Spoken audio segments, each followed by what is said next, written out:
being lazy for a lot of people could also mean being very busy. And something I grew up hearing from my dad all the time was, if you want to find the easiest way to do something, ask a lazy person because they know the easy way to do it. So I needed to find a way to invest while working full-time and raising kids that didn't take up a lot of time and energy so that I'd be motivated to keep investing. I don't want to buy another job. So I buy rental properties, and it started pretty slow. Welcome to Racking Up Rentals, a show about how regular people, those of us without huge war chests of capital or insider connections, can build lasting wealth acquiring a portfolio of buy and hold real estate.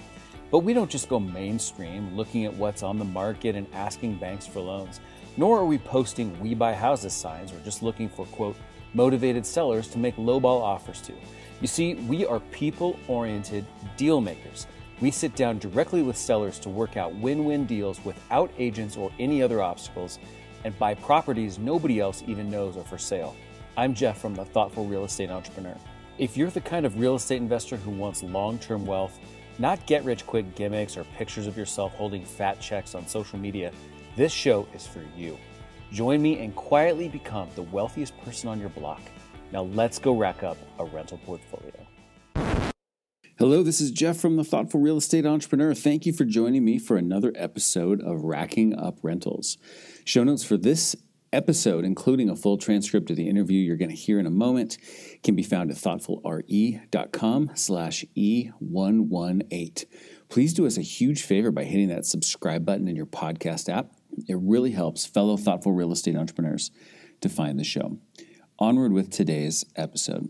And in today's episode, I'm really pleased to share with you an interview that I had the privilege of conducting with my friend Dion McNeeley. And Dion and I met through the Facebook groups that talk about real estate investing, especially those associated with Bigger Pockets. And while I quickly learned that the actual methods and strategies and tactics and approach that Dion has taken to build his real estate portfolio are different than mine, I felt an immediate sort of kinship because the spirit of his energy and his purpose showing up in those groups is really to give and to help. And people really, really like what he has to say. They really like his perspective. And I think one of the things you're going to really enjoy from this interview is he has a very, very relatable story. He's talking about how real average people make tremendous progress in their financial independence and in their lives using real estate without necessarily at all becoming a full-time real estate entrepreneur, without even being an entrepreneur specifically at all. Dion definitely prefers to think of himself as an investor. And so I think you're going to get a lot out of this interview. I think you will find that his story, his strategies are very relatable and very, very encouraging. And I think he would probably agree that if he can do it, you can do it as well. So let's go ahead and cue up this awesome interview with Dion McNeeley. All right, Dion, thank you so much for spending some time with me today. Howdy, Jeff. I'm actually excited to be here. I've seen you in the groups for a long time, and even though this is a podcast, I feel like I'm actually getting to meet you in person. I feel the same. Yeah, totally. I was saying right before we hit record that I felt, so we've had a lot of exchanges in comments and stuff like that on posts. And even though I think that probably when we get down to some of the details of sort of like how you are doing what you're doing and how we're doing what we're doing, I think tactically it might end up being very different. But I felt this, not to make it sound cheesy, but almost like a kinship of spirit or a sense of positivity, certainly a sense of like, a shared sense of like wanting to help and provide perspective to other people. So I've been looking really forward to this as well, because I think my audience is going to learn a lot from you and finding out how you do stuff, because that's different than what I'm jabbering at them about doing all the time. Okay, so I think the first thing I'd like to start with is, why should someone listen to this podcast? Because, who am I? And if they've seen me in the groups or they've seen me on Bigger Pockets, sure, they might know me, but someone new is probably listening. Why am I listening to this guy? Perfect. 10 years ago, 11 years ago now, I was $89,000 in bad debt that I didn't know about until I went through a divorce. That's when I found out about the bad debt. So I started as a single parent with 3 kids. I had made it to 40 without ever having $1,000 in the bank. And I decided I wasn't doing very well financially. I had, after Desert Storm, the Marine Corps downsized. So I had lost a job, basically. In 2008, I was a police officer, and the recession downsized our police department. So again, I lost a job. So I started looking at investing. And if we flash forward now 11 years after that position I found myself in, I'm now financially free with 16 rental units. My pure cash flow after all expenses is about $103,000 a year. I'm house hacking, so I'm living for free. I've made work completely optional. My kids are going to inherit a few million in real estate. And I did this all while working full-time and being a single parent. And I'm not an entrepreneur. And one of the things I've liked about the way, whenever you comment on a post and how you try to help somebody, and that's why I was looking forward to being on your podcast, is because your posts are actually trying to help people. It's not like you're trying to sell something. So I'm actually going to ask you a question before we're done of why do you do this? But I'm an investor. I figured out that if I put money to work, I don't have to work. And an entrepreneur works very hard for their money. A lot of people want to quit their 40-hour-a-week job and they don't want a boss, so they want to be an entrepreneur. Well, that means you're going to work 80 hours a week. Yeah. And you are your own boss. That's not me. I invest what I actually call a very lazy way. So I try to do it where it would work no matter how busy a person is. Yeah. I've heard you use that word lazy before, and that was definitely one thing I was going to prompt you about today, because I was curious just to hear more about what I'm sure that sounds probably very attractive to just about everybody listening, including me. So what are some of the parameters or frameworks or bullets that sort of define being a lazy investor to you? Being lazy for a lot of people could also mean being very busy. And something I grew up hearing from my dad all the time was, if you want to find the easiest way to do something, ask a lazy person, because they know the easy way to do it. So I needed to find a way to invest while working full time and raising kids that didn't take up a lot of time and energy, so that I'd be motivated to keep investing. I don't want to buy another job. So I buy rental properties, and it started pretty slow. I had a house that I kept through the divorce that I got before I planned on becoming an investor. And I had a bad debt to income ratio. So to be able to get onto the property ladder to invest in real estate, I moved into an apartment and rented out the house. And in a little over a year, almost 2 years, this gave me rental income on my tax returns to help me offset my debt to income ratio and let me invest. And my first actual investment property was a duplex that I house hacked, reducing my housing costs enough to let me actually save money. So I'm not changing any of my habits. I just moved once in 2 years to, I added about $1,200 a month to my savings rate. And then I had some cash flow from the single family house. So to me, I hear about people like Cody Davis. If you can ever get him on your show, he's amazing. He's 21. He's got dozens of properties, selling an 8-plex to get a 30-plex. I mean, he's just what a Marine would call a motivated hard charger. And I'm not that. I'm busy. So I needed to find a way to invest that to me lined up with being lazy. For some people, the goal of financial freedom is to not have to work. I don't think I'll ever actually quit working. I love the job that I have. Yeah. But making it optional was important. And if you invest in such a way that it becomes a job, then you can't retire because you're still working for that investment. I like rental income and I basically plan my portfolio to where it takes very little of my time. I self-manage. And even with 16 rental units, I spent less than 27 hours in 2020 managing those properties. That is a lot better than the 50 hours a week I put in at my job. So not quite passive income, sit back and the money just comes in doing nothing, but it's a lot more passive than a regular job. So that's how I would define lazy. It has to be easy or I wouldn't keep doing it. Yeah. So how does then that inform or even define maybe like your deal criteria, right? So let's say you've got 3 opportunities sitting on your desk and you're kind of sorting through them and sizing each one up. I'm guessing that perspective then has a lot of influence on sort of how you see each one. So how, if you can make it sort of tactical, what are you looking for in deals that will make them lazy-able? Right. We can make that a word. We'll make that a word. Yeah. The really great thing about the Facebook groups and the Bigger Pockets community and podcasts like this is when I'm asked a question, I need to have an answer. So when I was investing for about 5 years, if somebody said, "What's your criteria for your rental?" I would say, "Well, I want to make money." Like it was that simple. Yeah. But since I've had to type out an answer, when somebody says, what do you actually look at? I have a clear, concise list to where I can look at 100 properties on the MLS, and all my deals are from the MLS. I don't have any special secret sauce. What I do is easily repeatable. But within 30 seconds or so, I can dismiss or know if I want to look deeper into a property. So the quick criteria is within an hour of where I live, because I self-manage and I want to be able to drive there in a day without it being a big inconvenience. So a 2-hour one-way trip would be a 4-hour turnaround. So 1 hour to me is enough. In my area, single-family houses don't cash flow. I still look for them, but I've never seen one. So I switched to small multifamily because about 1 in 20 will return around 10% cash-on-cash return. So the first step for me is math. I'm looking for small multifamily that will hit my math metrics. Then I look for, I want side-by-side units. And there are some criteria that help limit tenant turnover. So side-by-side units means that there's no tenant living above or below another, so you don't have noise complaints. And if there's a plumbing issue, it only impacts one unit. I like places with at least 2 bedrooms in the garage because more space equals more stuff, so they are less likely to move. And I like washer-dryer hookups inside the units because tenants using shared laundry or a laundromat are waiting for another place to open. So with those kind of criteria, I can look through properties quickly and know that if I pursue that property, I'll make the money that I want.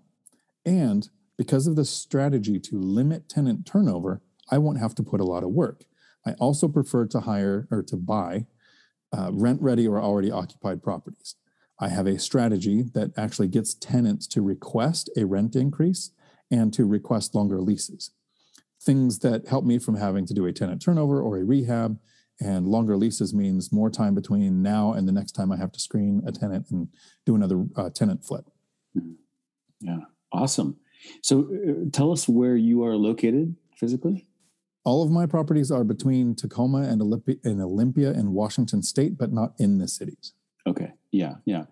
So obviously pricing and rents and stuff, it's all very relative to locations. But I would say, like, generally speaking, a lot of people feel like, well, unless your property is about 1,000 miles from an ocean, you can't make properties cash flow, but you are making it work to the tune of a 6-figure, net cash flow off your 16 units.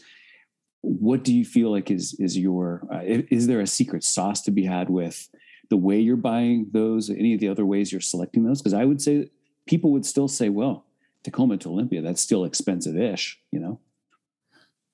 It is expensive. And something that I learned a few years into investing is I wish it was more expensive. And I love pausing after I say that because somebody out there just stopped and thought, what did he mean? He wishes it was more expensive. It means he would pay more. If the return scales with the amount of money that you spend, I wish I could spend more money because then my return is bigger. You can definitely go broke buying cheap. And that is to absolutely steal a quote from Michael Zuber of One Rental at a Time. It's something he says all the time. So I don't want to buy cheap. And in my first few years, I was looking for the cheapest properties. My best cash flowing property is a triplex where I had been paying $150,000 a unit, and the triplex I paid $175,000 a unit. So it was $75,000 more than what I was paying based on unit count. And most of my cash on cash returns are around 10%, and that triplex is hitting 17% of a larger amount. So again, right back to I wish it cost more, but the return has to scale with it. Yeah. Awesome. And you're a self-manager like I am, although I do think I heard a video of yours recently where you indicated maybe that would not be the case forever. So what's your kind of philosophy on that? And what would prompt you to change that strategy? When you first invest, you have a choice. You can either manage your tenants or manage a property manager. In the beginning, both of those take the same amount of effort because when you don't know anything about the industry, screening your property managers is not easy.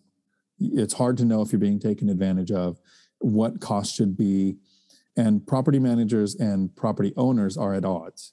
As an owner, a tenant turnover costs me money. As a property manager, part of the business model to make money is based on tenant turnover. They take a full month's rent or half a month's rent. So some property managers are motivated to have tenant turnover and landlords usually aren't. unless you're in a rent-controlled area and it's the only way to correct your rent, but I'm not. There's actually a law in Washington that says currently rent control is illegal, but who knows what's going to happen in the future. So I self-manage because I needed to learn how to do that. I wanted to know how to manage tenants. And my strategy for getting tenants to request a rent increase is easier for me to do than for me to teach a property manager to do. Mm-hmm. But now I've been investing for 10 years. I have my systems in place, and a property manager does make it owning properties more hands-off. So if I was investing at a distance, or if I didn't have people skills, I definitely would have started with a property manager.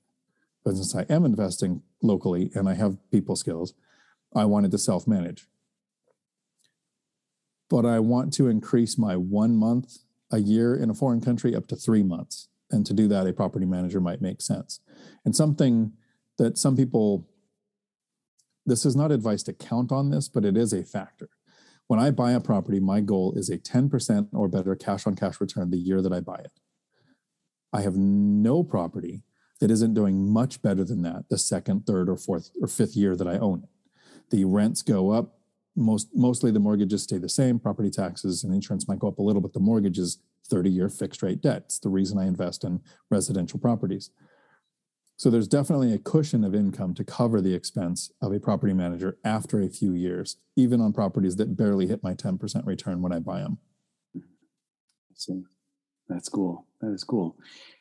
I was curious about one of the things we talk about a lot on this show and in my community is like how we source deals and then how we finance them as well. So you mentioned you're normally finding things on MLS. I think I've seen you mention that in other comments as well. And then you've kind of mentioned bank loans as well. So how has your experience been with that? Has that slowed you down at all? Or I get the impression you've become good at sort of playing those specific games so that you can get them to work for you. The first few years of investing, I was really only buying a place every 2 years or so. Didn't have a good income, had a bad debt to income ratio, had to save the down payments because I'm doing conventional loans. My first duplex was a 5% down conventional loan, which is kind of unheard of for the last year or two. Most lenders are wanting 15% down if you're going to own or occupy and 20 or 25% down for an investment property. Yeah. But this thing starts to happen called the income snowball. So it was really easy to get properties off the MLS in the beginning because I was buying one every 2 years. So I could look at a lot and find one diamond in the rough every couple of years. But as the income comes in from those cash flowing assets, the down payment, closing cost, immediate repairs, and reserves build up faster to where, 3 or 4 years ago, it was a property every year. And now it's every 3 to 6 months, I have the money to buy the next property. So my systems have to be pretty easy. To find them on the MLS, I'm not an agent. I don't have access to the MLS. If I was an agent, I would still do what I do. I have 3 agents with auto searches set up.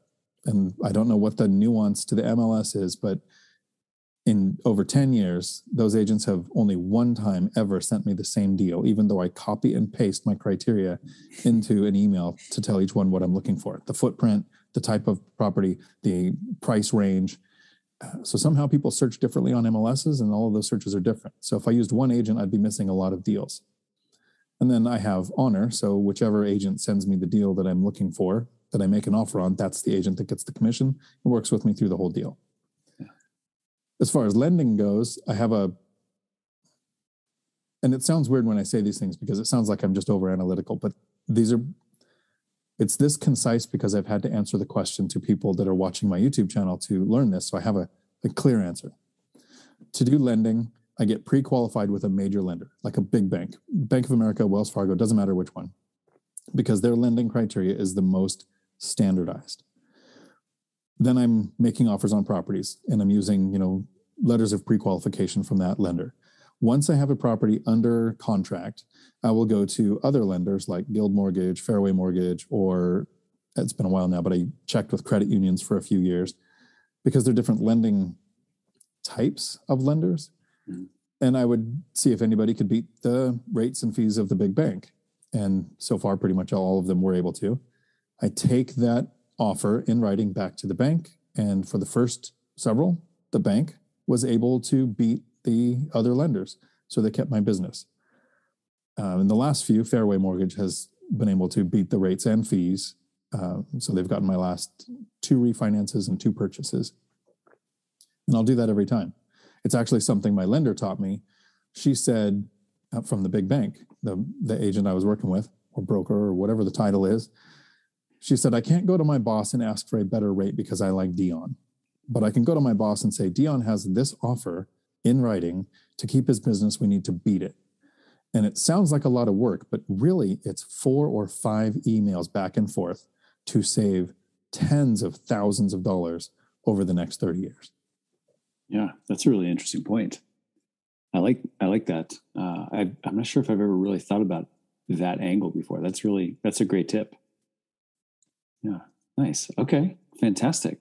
So at some point a while back, I want to say it wasn't, too long in the past, you started being more deliberate about spreading your knowledge and teaching others. And you've got Dion Talk right on YouTube. And so I was just curious, tell us a little bit about what makes you feel like that's the kind of thing you want to be doing. What would you say is your goal? How will you know if you've succeeded with your sort of educational efforts, I guess? There are 2 reasons why I try to share the information, and both of them are very selfish.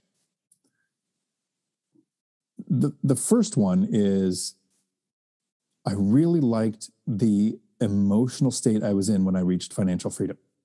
Going from $89,000 in bad debt as a single parent, and bankruptcy wasn't an option because at that point in time I was a police officer, and that's a career killer for a cop, to less than 10 years later, making it to where I never have to work again in my life, and my kids have an actual inheritance now. That's a really good emotional thing to go through. I think even somebody who wouldn't know me knows that that's probably a good situation to have lived through. And in a very selfish way, I like to re-experience that. So for the last several years, I've tried to help as many people as I can reach financial freedom. That started with commenting on Bigger Pockets, on the forums, and then the Facebook group started, and answering questions there. And that's where I really think I found my niche. Is you and I are very active in the Facebook groups. Kevin Christensen is active there too. And there's several people that are very helpful. But most people that are really involved in the business are on the Bigger Pockets forums, and they're not in the Facebook group. So I started answering a bunch of questions and taking phone calls. And every week I would take 3 or 4, maybe 5 phone calls that were about an hour long. And while I enjoyed it, I helped kind of like opening someone's mind to the idea that, making work optional was even a choice. Again, it was selfish because I like the way that I feel when I do that. But that was a huge time sink. Yeah. So I haven't been doing it very long. It was just January of this year. I started making videos on YouTube to answer the most common questions, so that when somebody says, should I have an LLC? How do I secure a loan? How do I get more mortgages than just one? How do I keep my debt to income ratio? Those questions that just come up all the time, I can contact somebody and say, hey, here's a 10-minute video that answers that question. I still take the phone calls, but it's a lot easier if somebody watches a video for 10 minutes and has an idea of where I'm coming from, than the phone call is 10 or 15 minutes instead of an hour. Yeah. And I thought I had 3 or 4 concepts that I really wanted to get into a video, especially the one where you get tenants to request a rent increase. To me, that was huge. I figured every landlord would like to know that. And for me, it's really cool because it makes it easier on the tenants too. And I started making the videos, and I realized I can't make them fast enough. And there's so many small things in real estate that you can put into a 10-minute video that makes it so much easier for a person and gets rid of the fears and helps people get started, to where now I've been doing 3 videos a week, and it's the editing that's making it only 3. If I didn't have to edit videos, I'd probably put out 1 a day. Yeah. That's awesome. Yeah. Well, when I checked out the channel originally, and then versus like right before once we set up our interview here, I was like, holy smokes, look at the number of people watching these and the views and the subscribers. And it really seems to be striking a chord with people. Well, there's probably a couple reasons for that. As a CDL instructor, there's a kind of a tenet in instruction that we use. If you can't explain something simply, you don't understand it. So it's not on the student to be able to understand the information. It's on the trainer to be able to present the information simply. And it helps that I'm not that intelligent. I have to be able to present it in a way that I can absorb it. So There are there are several YouTube channels like One Rental at a Time, Bigger Pockets, Afford Anything, April Crosby. I mean, there's all of this great information by really smart people.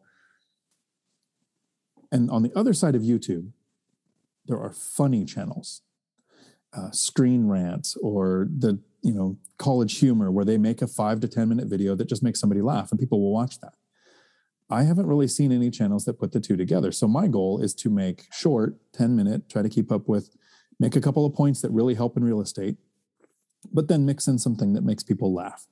And I laugh pretty much the whole time I'm recording. It's so hard to keep a straight face and talk to myself from 10 years ago to convince myself that I want more debt. That was one of my favorite videos to do because I enjoyed making it. So then I figured if just a couple people laugh at it, that's great, but they're actually getting the information on how real estate investing can change their life. And so I just hit about 6,200 subscribers, and I'm interactive. I still answer every question that pops up. I look forward to questions. I'm taking a trip. I'm leaving this Saturday. Well, depending on when this comes out, I'm leaving for a month. Yeah. I'm going to get into a truck with my two brothers, and we're going to find the United States. It's out there somewhere. Wow. We'll spend a whole month doing it. So I'm going to do some live interviews, and those will be my first ones, and I'm curious to see how those go. Wow, that is fantastic. Well, congratulations on the success of that, and I hope you keep going and keep doing it, because I think it's serving a ton of people. So now, when you mentioned, you teased something twice now, and I feel like I have to follow up on it. The first time I was so tempted to ask you to explain, if you'd be so kind, the basics of the how to get your tenants to ask for a rent increase. But I resisted the temptation at first, and then you mentioned it again. I'm like, I can't let this pass. Are you willing to give us a little teaser that maybe would lead someone to watching the full video about that topic? So my actual video on my channel on how to get tenants to request a rent increase is only 5 minutes long. The concept is super simple. Implementing it, I just did a video for the course for One Rental at a Time, and that was a 20-minute video because it goes through the nuance of timing and the psychology to it. But the Cliff Notes version is most tenants live in fear of landlords increasing the rent to a point where the tenant can't afford it and they have to move, especially when you buy a property. If a tenant's been renting a place for a while that goes up for sale, the landlord's probably been neglecting the property. They might not have raised rents for a while. A lot of landlords don't like to raise rent on a good tenant because it scares them away or makes them move or whatever the concept is. So a lot of tenants are living with rent that is below the area average, especially when a sale happens. So the best thing a landlord can do financially as a business, if you take all emotions out, is kick the tenants out, do a full rehab, and rent the unit out at the maximum rent you can. Business-wise, that makes the most sense. But two things. First, that disrupts the tenant's life. And second, I'm lazy. This is where the lazy kicks in. I don't want to do a rehab. I don't want to disrupt the tenant's life. I don't want to have to pay for a rehab. I don't want to have to schedule, manage, work with contractors, do all the things that it takes. I don't want to list a property, screen tenants, place a tenant, all those things that it takes to do a tenant flip. So the part that works for the owner is I'm going to make more money than the rents are now because the tenant is going to request a rent increase, but I don't have to do a rehab. So what I do is most tenants, if they've been renting for a while, don't know what current prices of properties are.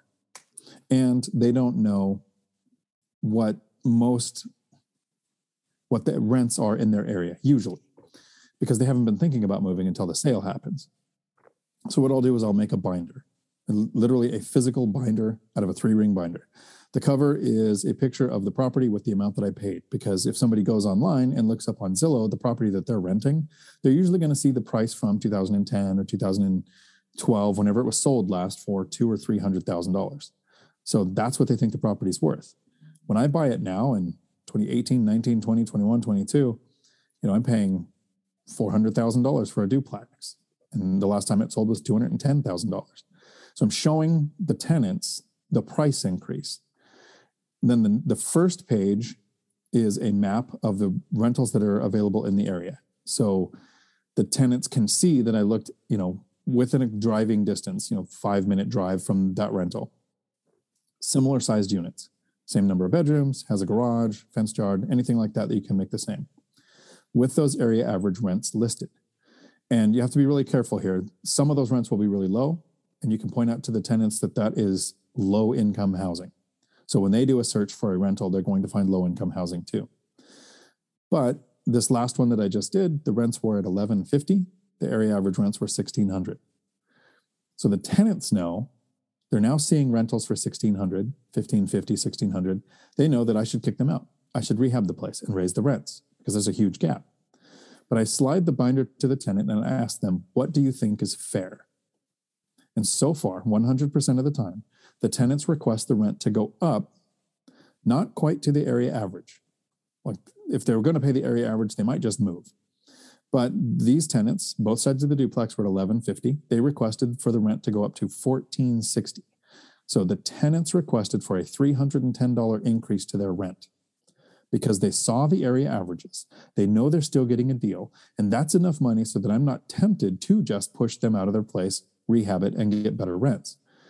So technically, I'm losing out on maybe $100 or a little bit more dollars a month in rent, which is $1,200 a year, to save a $4,000 to $7,000 rehab and all of the time, energy, and that's even if the property got rented out right away and the contractors were available and cost of materials weren't as high as they are now.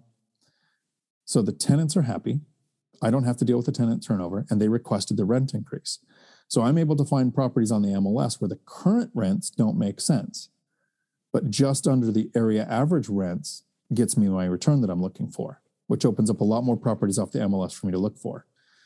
And doing it this way, in 10 years of investing, I've had a total of 2 tenant turnovers. The tenants are happy. One inherited a house, and the other one went to the hospital and passed away. And then the spouse moved to assisted care. So literally, I've never had a turnover because of rent increases or not taking care of the property. And to me, that works because of the lazy. Yeah. Wow. That's awesome. Thank you. That is a really great tip as well. All right. So I'm sure that there are lots of people listening here who are going to want to tune in, so to speak, in the digital sense to you and your content. So as we wrap up, what's the best way, where would you like to point them to find out more about you and your ideas and your teachings? I'm really active in the Bigger Pockets community. So you can reach me on the forums there, in the official Bigger Pockets Facebook group, the Real Estate Rookie group.